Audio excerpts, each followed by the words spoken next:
इसके बाद हम लोग इसका हैबिट हैबिटेट देखते हैं। हैबिट हैबिटेट जो इसका है ये काफी इंपॉर्टेंट है, आपको इसके बारे में पता होना चाहिए कि लिखा हुआ है पैरामीशियम एक टाइप का यूनिसेलुलर सीलिएटेड प्रोटोजोन होता है जिसके पूरे विश्व में केवल 10 स्पीसीज पाई जाती हैं, यानी कि टोटल 10 स्पीसीज ही यहां पर पाई जा रही पूरे विश्व में। ठीक है, 10 स्पीसीज पाई जाती हैं जिसमें से पैरामीशियम कॉर्डेटम अत्यधिक रूप से पाई जाने वाली स्पीसीज होती है। पैरामीशियम की अधिकांश स्पीसीज रिवर, लेक, पॉन्ड, यानी कि रिवर में, लेक में और पॉन्ड आदि के फ्रेश वाटर में पाई जाती है। कहां पाई जाती है? रिवर में पाई जाती है, ठीक है, लेक में पाई जा सकती है और पॉन्ड्स में पाई जा सकती है। और ये रिवर, लेक और पॉन्ड का जो वाटर है कैसा बेटा? ये फ्रेश वाटर है आपका, ठीक है, जिसमें नमक का कंसंट्रेशन कम होता है।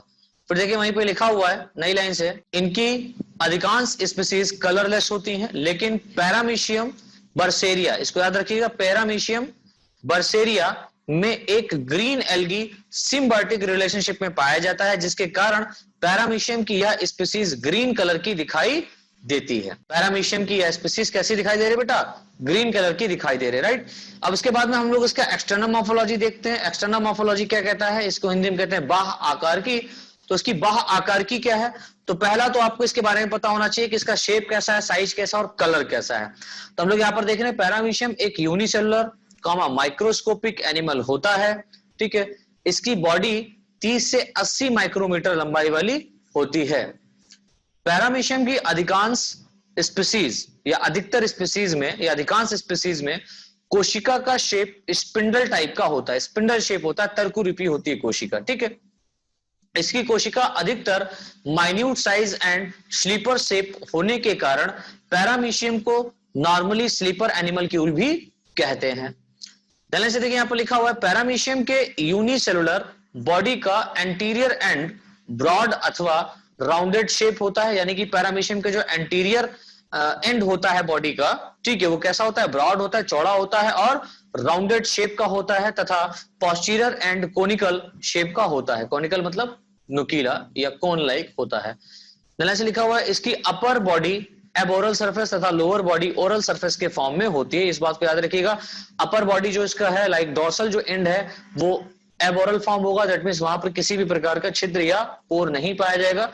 लेकिन अगर हम लोग उसके लोअर बॉडी की बात करें, ठीक है, इसके हम लोग लेटरल सरफेस की बात करें, तो लेटरल सरफेस पर क्या पाया जा रहा है? पोर पाया जाता है। दैट मींस यहाँ पर एक ओरल ग्रूव लाइक स्ट्रक्चर पाया जाता है, जिसके कारण इसको ओरल सरफेस भी बोलते हैं, राइट। पहले से लिखा हुआ है पैरामीशियम की बॉडी के एंटीरियर लेटरल साइड पर होती है। पैरामीशियम की जो बॉडी होती है, पैरामीशियम की बॉडी एंटीरियर लेटरल साइड पर कैसी होती है? ओरल ग्रूव अरेंज रहता है। इसके एंटीरियर यानी कि ऊपर, और जो लेटरल साइड पे अगर आप देखें तो वहां पर एक ओरल ग्रूव पाया जा रहा है, ठीक है। फिर इसके बाद हम लोग उसका पेलिकल देखते हैं। पेलिकल कहने का मतलब भित्ति इसकी कैसी है? तो लिखा हुआ है पैरामीशियम की पूरी सेल एक ट्रांसपेरेंट इलास्टिक वॉल द्वारा कवर्ड रहती है, जिसे पेलिकल कहते हैं।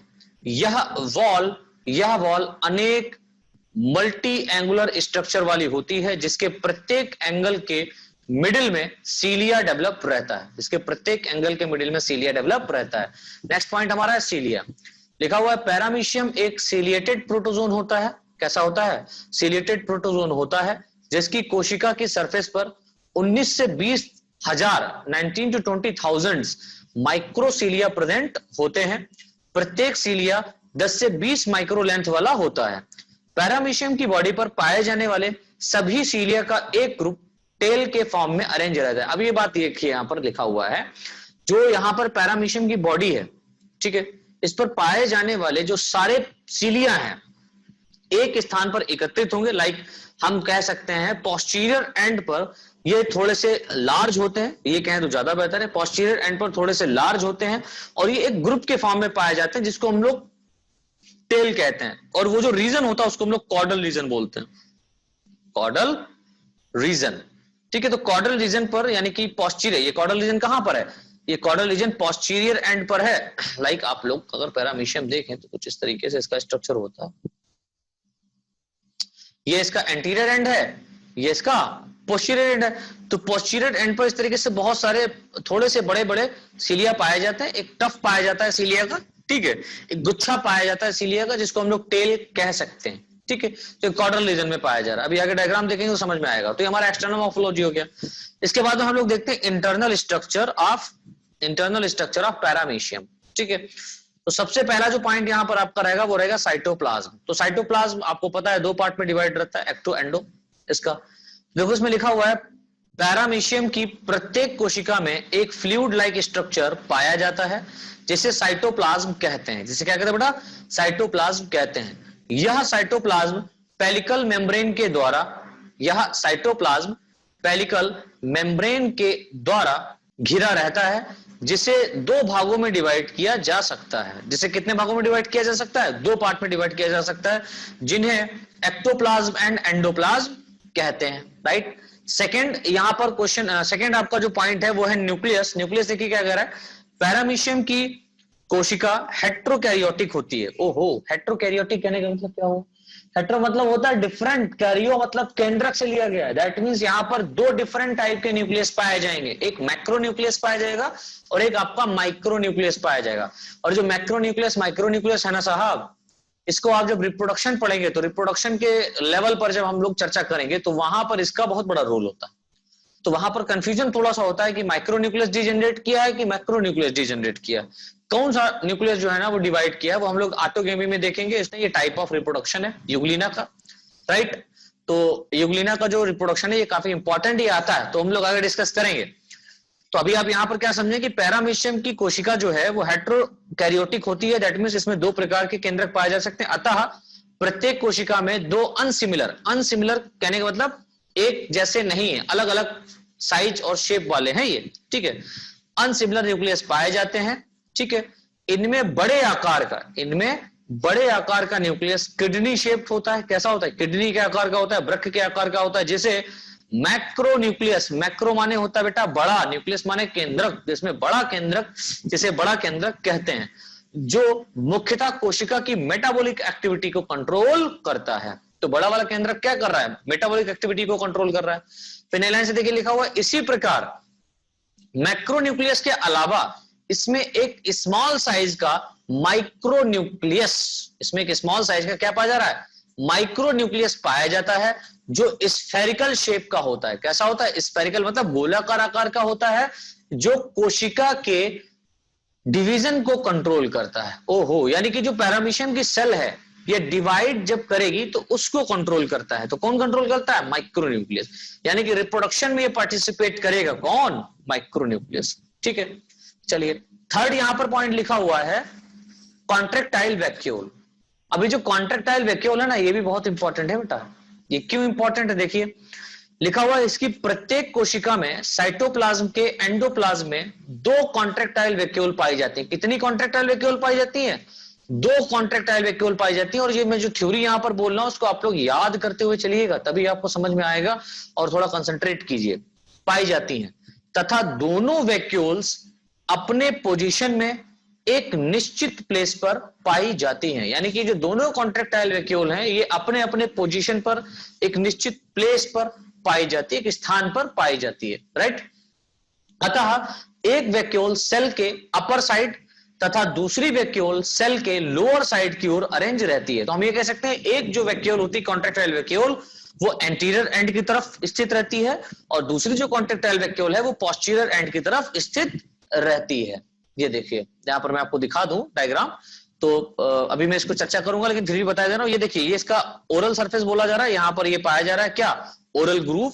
ये कॉन्ट्रेक्टाइल वैक्यूल है, एक ये कॉन्ट्रेक्टाइल वैक्यूल है, एक ये कॉन्ट्रेक्टाइल वैक्यूल, दो कॉन्ट्रेक्टाइल वैक्यूल हो गई। और मैंने बताया कि यहाँ पर दो न्यूक्लियस पाए जाते हैं। एक न्यूक्लियस पाया जाता है मैक्रो वाला यानी कि बड़ा, जो कि किडनी शेप होता है, और एक न्यूक्लियस होता है माइक्रो, जो कि छोटा होता है। तो मैक्रो वाला क्या करता है? मेटाबॉलिक एक्टिविटी को कंट्रोल करता है। और माइक्रो वाला क्या करता है? ये रिप्रोडक्टिव, या हम कह सकते हैं इसके डिवीजन को कंट्रोल करता है। अभी एक एक पॉइंट हम लोग यहां पर समझेंगे डायग्राम में, तो क्लियर होगा। पहले हम लोग पूरा थ्योरी समझ लेते हैं। जब आपको थ्योरी समझ में आ जाएगी तो डायग्राम देखते ही आप पूरा का पूरा अपने आप समझ लोगे, कोई इसमें दिक्कत वाली बात नहीं रहेगी। तो मैंने क्या बताया बेटा? मैंने बताया कि अतः वैक्यूल्स सेल के अपर साइड तथा दूसरी वैक्यूल सेल के लोअर साइड अरेंज रहती है। लिखा हुआ आगे, प्रत्येक कॉन्ट्रेक्टाइल वैक्यूल के चारों ओर 6 से 10 लंबी यानी कि लॉन्ग, पतली, थिन रेडियल कैनाल पाई जाती हैं। ठीक है, ये रेडियल कैनाल्स का बहुत बड़ा इंपॉर्टेंट रोल होता है, एक्चुअल में यही कॉन्ट्रैक्शन और रिलैक्सेशन में हेल्प करती हैं। तथा कॉन्ट्रैक्टाइल वैक्यूल के एंड पर एक माइन्यूट पोर पाया जाता है। क्या पाया जाता है? एक सूक्ष्म पोर पाया जाता है। ठीक है, जो पैरामीशियम की कोशिका में कॉन्ट्रैक्टाइल वैक्यूल का मेन फंक्शन, ठीक है, माइन्यूट पोर पाया जाता है कहां? कॉन्ट्रैक्टाइल वैक्यूल में पाया जाता है। और इस माइन्यूट, अच्छा ये समझ लिए, माइन्यूट पोर का मेन फंक्शन क्या होता है? ये जो है, जो भी एक्सेस वाटर बॉडी के अंदर यूग्लिना के पैरामीशियम के आएगा, तो पैरामीशियम में जो भी एक्सेस वाटर यहां पर इनबिल्ड हुआ है, या हम कह सकते हैं यहां पर भरा है, फिल्ड हुआ है, तो उस एक्सेस वाटर को इस पोर के थ्रू एब्जॉर्ब किया जाएगा और इसकी जो मेम्ब्रेन है वहां पर जाकर के वहां पर ये अटैच करेगा और पूरे वाटर को बॉडी के बाहर निकाल देता है, जो एक्सेस अमाउंट ऑफ वाटर यहां पर आया है, राइट। तो इसका मेन फंक्शन ये होता है। बाकी हम लोग आगे देखते हैं पैरामीशियम की सेल में कॉन्ट्रैक्टाइल वैक्यूल का मेन फंक्शन कोशिका में पाए जाने वाले वाटर लेवल को मेंटेन रखना होता है। देखिए वही बात आ गई कि इसके अंदर जो कॉन्ट्रैक्टाइल वैक्यूल पाया जा रहा है, इसका मुख्य कार्य क्या है? तो आप कह सकते हैं सर इसका मेन फंक्शन जो है, बहुत बहुत बहुत बहुत मेन फंक्शन जो इसका है, वो है बॉडी के अंदर या सेल के अंदर, ठीक है, वाटर लेवल को मेंटेन रखना। वाटर ज्यादा ना हो जाए, वाटर कम ना हो जाए, उसको मेंटेन रखना। तथा इस प्रोसेस को ऑस्मो रेगुलेशन कहते हैं। इस पे शॉर्ट नोट आता है। ये जो ऑस्मो रेगुलेशन है ना, इस पे बेटा शॉर्ट नोट आता है। तथा इस प्रोसेस को क्या कहते हैं? ऑस्मो रेगुलेशन कहते हैं। अतः कॉन्ट्रैक्टाइल वैक्यूल का मेन फंक्शन ऑस्मोसिस की क्रिया को कंट्रोल करना होता है। ठीक है, इन वैक्यूल्स द्वारा वाटर सेल में इंटर करता है, यानी कि ये जो वैक्यूल्स हैं, इन वैक्यूल्स के द्वारा जो वाटर है, जहां पर ये पाया जा रहा है, वाटर में स्पेशली पाया जाता है, लेकिन वाटर इस तरीके से नहीं आता है। तो वाटर किसके द्वारा आएगा? वाटर आएगा वैक्यूल्स के द्वारा बॉडी के अंदर। तो इन वैक्यूल्स के द्वारा वाटर सेल में इंटर करता है तथा सेल में वाटर की मात्रा अधिक होने पर कॉन्ट्रैक्टाइल वैक्यूल जल को, यानी वाटर को एब्जॉर्ब करके, कहां? सेल के अंदर एब्जॉर्ब करके सेल के बाहर रिलीज कर देता है। तो उसका दोनों फंक्शन हो गया। क्या फंक्शन हो गया? वाटर को सेल के अंदर मेंटेन करना, दैट मींस अगर पानी की कमी हुई तो ये वाटर को एब्जॉर्ब कर लेगा बाहर से, और पानी ज्यादा हो गया तो वाटर को बॉडी के अंदर एब्जॉर्ब करके बाहर छोड़ देगा। समझ रहे हैं? तो कॉन्ट्रैक्टाइल वैक्यूल का मेन फंक्शन क्या है? आप मोटी मोटी तौर पे कह सकते हैं कि सर कॉन्ट्रैक्टाइल वैक्यूल का मेन फंक्शन है पैरामीशियम के अंदर किसका? भाई ऑस्मो रेगुलेशन की क्रिया को कंट्रोल करना, दैट मींस वाटर लेवल को कंट्रोल करना। और यहां पर वाटर लेवल का जो कॉन्ट्रैक्शन और कंट्रोल हो रहा है, वो कंट्रोल कैसे हो रहा है भाई? यहां पर कॉन्ट्रैक्शन, दैट मींस सिस्टोल और डायस्टोल, दो फॉर्म होता है। ठीक है, सिस्टोल मतलब होता है सिकुड़ना। अगर पानी कम है सेल के अंदर तो ये क्या करेगी? सिस्टोल करेगी, और जो पानी इसके अंदर भरा हुआ है वैक्यूल के अंदर, वो कहां आ जाएगा? बॉडी में आ जाएगा। अगर बॉडी के अंदर पानी ज्यादा है, ठीक है, तो क्या करेगी? डायस्टोल करेगी, रिलैक्स करेगी, तो वाटर जो होगा वह एब्जॉर्ब कर लेगा। कौन? Contractile vacuole. तो डायस्टोल कहने का मतलब होता है रिलैक्स होना, डायस्टोल। देखिए नाम में ही बड़ा रिलैक्स महसूस हो रहा है, डायस्टोल दैट मींस रिलैक्स होना, सिस्टोल दैट मींस कॉन्ट्रैक्ट होना। ठीक है, सिकुड़ना, इसको याद रखिएगा। ये आपके जब ब्लड सर्कुलेटरी सिस्टम आप पढ़ेंगे ह्यूमन बींग्स में, तो वहां पर आपको ये डायस्टोल और सिस्टोल दोनों समझ में आना चाहिए। और डायस्टोल और सिस्टोल का जो एवरेज होता है, जो वहां पर पॉइंट होता है, या हम कह सकते हैं जो नंबर होता है, वो कितना होता है, ये कॉम्पिटिटिव लेवल के एग्जाम पर होता है, तो वो अलग बात है, यहाँ पर उसको नहीं पढ़ना। तो देखिए नीचे लिखा हुआ पैरामीशियम की सेल के अंदर इन स्ट्रक्चर्स के अलावा कुछ अन्य स्ट्रक्चर भी पाए जाते हैं। ठीक है, पैरामीशियम की जो सेल है उसके अंदर इन स्ट्रक्चर के अलावा कुछ अन्य स्ट्रक्चर भी पाए जा रहे हैं, जो साइटोप्लाज्म के एक्टोप्लाज्म वाले भाग में पाए जाते हैं। कहां पाए जाते हैं? साइटोप्लाज्म के एक्टोप्लाज्म वाले भाग में। इन स्ट्रक्चर को ट्राइकोसिस्ट क्या कहते हैं? इन स्ट्रक्चर को ट्राइकोसिस्ट कहते हैं, जो कि यह ट्राइकोसिस्ट पैरामीशियम की कोशिका को सेफ्टी प्रोवाइड करती हैं। जो ट्राइकोसिस्ट सेल हैं, ये क्या कर रही है? पैरामीशियम की कोशिका को सेफ्टी प्रोवाइड करा रही है। तो आगे देखते हैं। तो कॉन्ट्रैक्टाइल वैक्यूल समझ में आया बेटा? ये रहा कॉन्ट्रैक्टाइल वैक्यूल। अब देखिए यहां पर एक प्रोसेस मैंने बताया, ऑस्मो रेगुलेशन। इस पे आपका शॉर्ट नोट आता है, तो इसको थोड़ा सा ध्यान से देखिए, बहुत इंपॉर्टेंट है आपका ऑस्मो रेगुलेशन। ठीक है, देखिए यहां पर थ्योरी लिखी हुई है, पैरामीशियम यूनिसेलुलर प्रोटोजोन होता है। कैसा होता है? यूनिसेलुलर प्रोटोजोन होता है, जिसकी प्रत्येक कोशिका में दो कॉन्ट्रैक्टाइल वैक्यूल्स पाई जाती हैं। कितनी पाई जाती हैं? दो कॉन्ट्रैक्टाइल वैक्यूल पाई जाती हैं। ये आपको लिखना है, ये इस पे शॉर्ट नोट आता है। ठीक है, इस पे शॉर्ट नोट पूछा जाता है। 2 कॉन्ट्रैक्टाइल वैक्यूल पाई जाती हैं जो साइटोप्लाज्म के एंडोप्लाज्म में एंटीरियर व पोस्टीरियर कॉन्ट्रैक्टाइल वैक्यूल्स के फॉर्म में अरेंज्ड रहती हैं, राइट। तो हम ये कह सकते हैं कि जो साइटोप्लाज्म है इसके अंदर जो एंडोप्लाज्म है उसके अंदर एंटीरियर व पोस्टीरियर एंड पर कॉन्ट्रैक्टाइल वैक्यूल पाई जाती है, ठीक है। प्रत्येक कॉन्ट्रैक्टाइल वैक्यूल एक हॉलो लाइक स्ट्रक्चर के फॉर्म में होती है। लाइक इसके अंदर का स्ट्रक्चर अगर आप देखें तो गड्ढेनुमा संरचना आपको दिखाई देगी के फॉर्म में होती है, जो कोशिका के मेम्ब्रेन पर एक पोर के फॉर्म में ओपन होती है। किसके फॉर्म में ओपन हो रही? पोर, मतलब छिद्र के रूप में यहां पर ओपन हो रही है। प्रत्येक कॉन्ट्रैक्टाइल वैक्यूल के चारों ओर 6 से 10 लंबी रेडियल कैनाल या इसको हम लोग फीडर कैनाल भी कहते हैं। रेडियल कैनाल या फीडर कैनाल, रेडियल कैनाल या फीडर कैनाल अरेंज रहती है, ठीक है। पैरामीशियम की कोशिका में कॉन्ट्रैक्टाइल वैक्यूल का मेन वर्क यानी मुख्य जो कार्य है वो ऑस्मोसिस की क्रिया को कराना होता है या ऑस्मोसिस की क्रिया को कंट्रोल करना होता है, राइट। अतः यह स्ट्रक्चर साइटोप्लाज्म में वाटर लेवल को कंट्रोल करती है, यानी कि जो स्ट्रक्चर है ये क्या करेगा, साइटोप्लाज्म के अंदर वाटर लेवल को कंट्रोल करने के रूप फॉर्म में पाई जाती है, वाटर लेवल को कंट्रोल करती है, ठीक है। कौन? Contractile vacuole. और कॉन्ट्रैक्टाइल वैक्यूल जिस प्रोसेस के थ्रू यहां पर ये कंट्रोल कर रही है वाटर लेवल को, उस प्रोसेस को हम लोग बोल रहे हैं क्या? ऑस्मोसिस। सो कोई भी बच्चा मुझे ये बताएगा व्हाट इज द ऑस्मोसिस। मैंने अनम्यूट कर दिया है, जिसको पता है वो बताए। सर, लो कंसंट्रेशन से हाई कंसंट्रेशन की ओर मोशन करना ऑस्मोसिस कहलाता है। लो कंसंट्रेशन से हाई कंसंट्रेशन की ओर मोशन करना, लो से हाई तो एक कंडीशन में जा सकता है, कोई सब्सटेंस अगर हम लो हाई कर दें।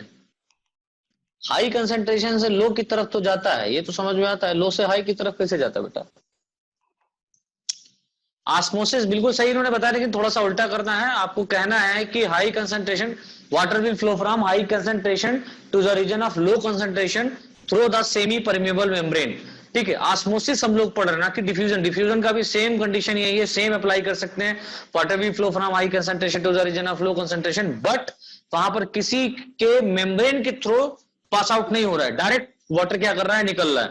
लेकिन यहां पर क्या है, अगर हम कोई मेम्ब्रेन लगा दे, और मेम्ब्रेन कैसी? सेमी परमिएबल मेम्ब्रेन, ठीक है भाई। परमिएबिलिटी कई प्रकार की होती है, आप लोग जब बीएससी 11th क्लास में थे तो मैंने बताया था परमिएबिलिटी कई प्रकार की होती है, राइट। तो परमिएबल, सेमी परमिएबल कहने का मतलब अर्ध पारगम्य झिल्ली, मतलब कुछ सब्सटेंस को ये पास आउट होने देगा, कुछ सब्सटेंस को पास आउट नहीं होने देगा। और सेमी परमिएबल मेम्ब्रेन जो होती है कहां पाई जाती है? प्लांट्स में पाई जाती है, ठीक है, हम लोगों में पाई जाती है। ऑस्मोसिस की क्रिया को कंट्रोल करना होता है, अतः यह स्ट्रक्चर साइटोप्लाज्म में वाटर लेवल को कंट्रोल करती है। चलिए नए से देखिए, यहां पर लिखा हुआ है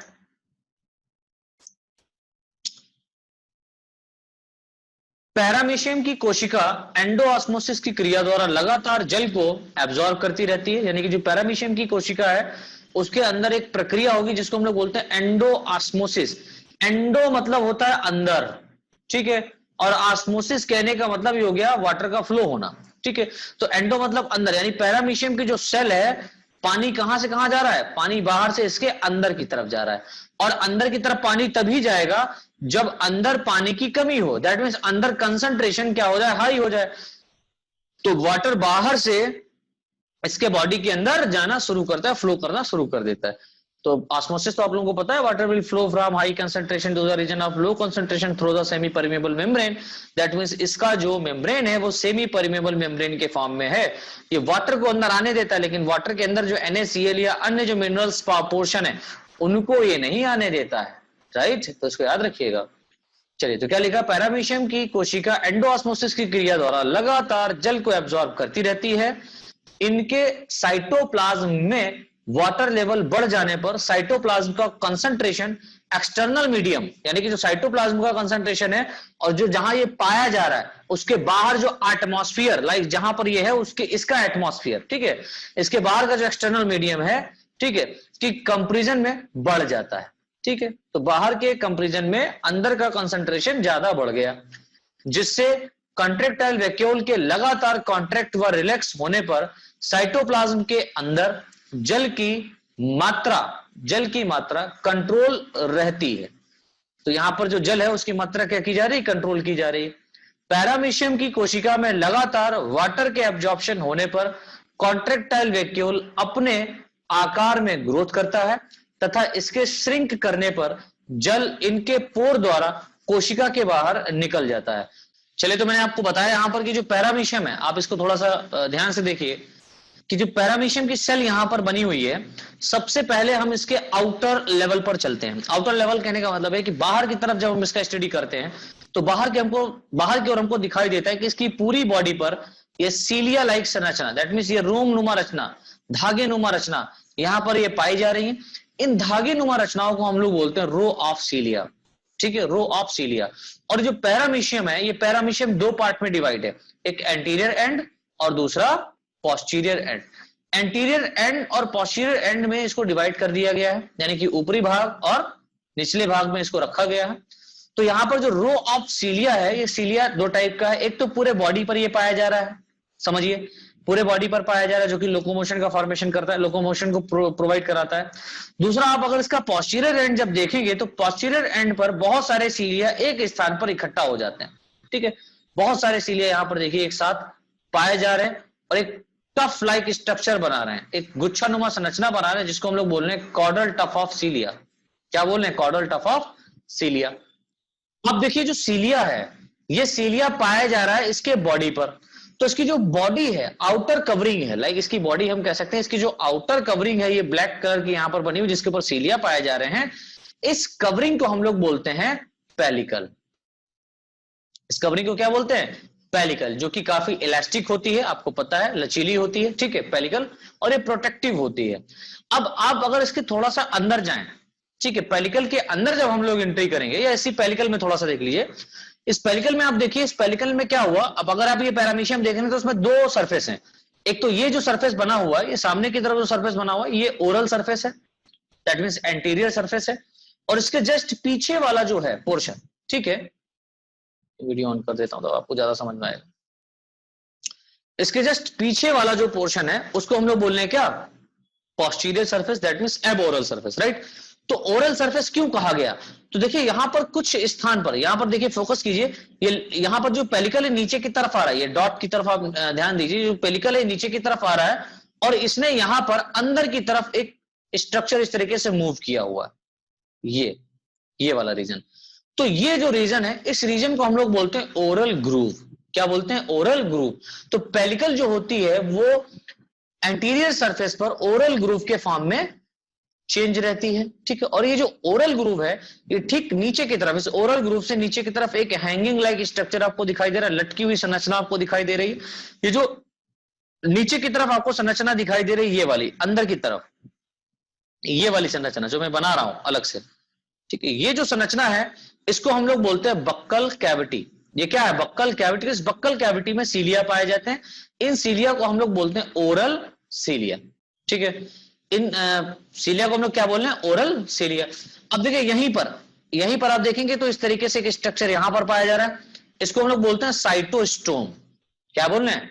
साइटोस्टोम, जो कि नीचे की तरफ साइटोफेरिंग्स में ओपन हो रहा है। किसमें ओपन हो रहा है? साइटोफेरिंग्स, दैट मींस फेरिंग्स यहां पर पाया जा रहा है। ओहो, फेरिंग्स लाइक स्ट्रक्चर, ये वाला, ये जो स्ट्रक्चर आपको दिखाई दे रहा है, ये फेरिंग्स लाइक स्ट्रक्चर है। और इसी में यहां पर एक सोलिंग लाइक स्ट्रक्चर आप देख रहे हैं, ये पेलिकल का ही बना, ये भी सोलिंग लाइक स्ट्रक्चर है। ये जो सोलिंग लाइक स्ट्रक्चर है, ये जो आपका कहलाता है, ये कहलाता है food vacuole in forming, that means यहां पर फूड वैक्यूल जो इस कैविटी के अंदर रखी हुई है। अब आप अगर थोड़ा सा और लेटरल साइड पे आप देखें, यहां पर ध्यान दें, तो नीचे की तरफ और पेलिकल आ रहा है, आ रहा है, आ रहा है, आ रहा है, आ रहा है, आ रहा है, आ रहा है, और ये देखिए अंदर की तरफ इस तरीके से इसने फोल्डिंग कर दी है। ये जो स्ट्रक्चर यहां पर बना है, इसको हम लोग बोलते हैं साइटोपाइज।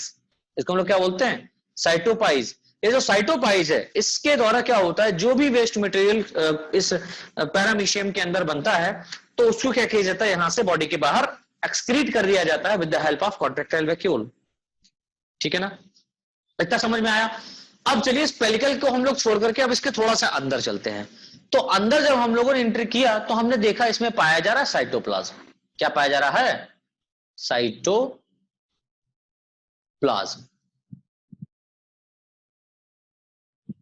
ठीक है। ये जो साइटोप्लाज्म है ये दो पार्ट में डिवाइड है, एक है एक्टोप्लाज्म, दूसरा है एंडोप्लाज्म। एक्टोप्लाज्म जो है ये बाहर की तरफ पाया जाता है, दैट मींस पेलिकल की सरफेस की तरफ पाया जाता है, और जो एंडोप्लाज्म है ये सेल के अंदर रहता है। एंडो मतलब अंदर, एक्टो मतलब बाहर, को पता है ये बात, ठीक है।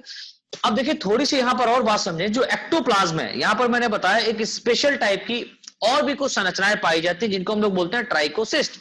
ये देखिए ये जो स्ट्रक्चर्स यहां पर प्रेजेंट है ये वाले, इनको बोला जा रहा है ट्राइकोसिस्ट। समझ में आ रहा है, इसका स्क्रीनशॉट ले लीजिएगा। ये क्या कहला रहा है? ट्राइकोसिस्ट कहला रहा है। ये क्या करता है? ये पैरामीशियम की बॉडी को प्रोटेक्ट करता है। पैरामीशियम की बॉडी को क्या करता है? प्रोटेक्शन, दैट मींस ये इसको सेफ्टी प्रोवाइड कराता है। Real sorry clear.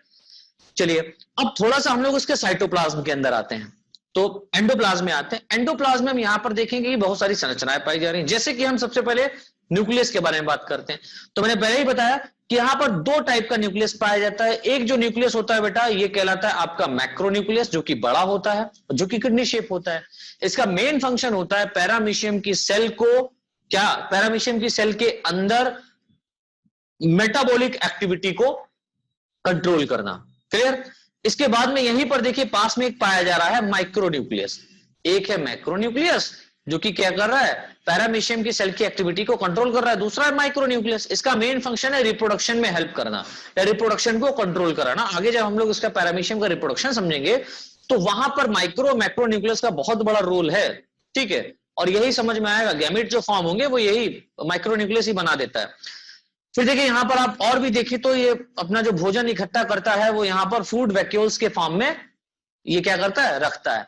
अब यहां पर एक जो मेजर पॉइंट है वो ये मेजर पॉइंट है कि आपको पता है कि पैरामीशियम की सेल में दो कॉन्ट्रैक्टाइल वैक्यूल, दो लार्ज कॉन्ट्रैक्टाइल वैक्यूल पाई जाती हैं, जिसमें एक एंटीरियर एंड पर पाई जाती है और एक पोस्टीरियर एंड पर पाई जाती है। तो देखिए पोस्टीरियर एंड पर जो यहां पर कॉन्ट्रैक्टाइल वैक्यूल पाई जाती है ये वाली, ठीक है। इसके बाहर आप देख रहे हैं कुछ स्टार लाइक, कुछ ये स्टार लाइक आपको दिखाई दे रही, कुछ रेज लाइक स्ट्रक्चर बाहर की ओर राइज हो रहा है। ये जो रेज लाइक स्ट्रक्चर है इसको हम लोग बोलते हैं रेडियल कैनाल, और एक्चुअल में इसका मेन फंक्शन होता है। और ये वाली जो कॉन्ट्रैक्टाइल वैक्यूल होती है इसको हम लोग बोलते हैं एंटीरियर कॉन्ट्रैक्टाइल वैक्यूल, ठीक है, एंटीरियर कॉन्ट्रैक्टाइल वैक्यूल।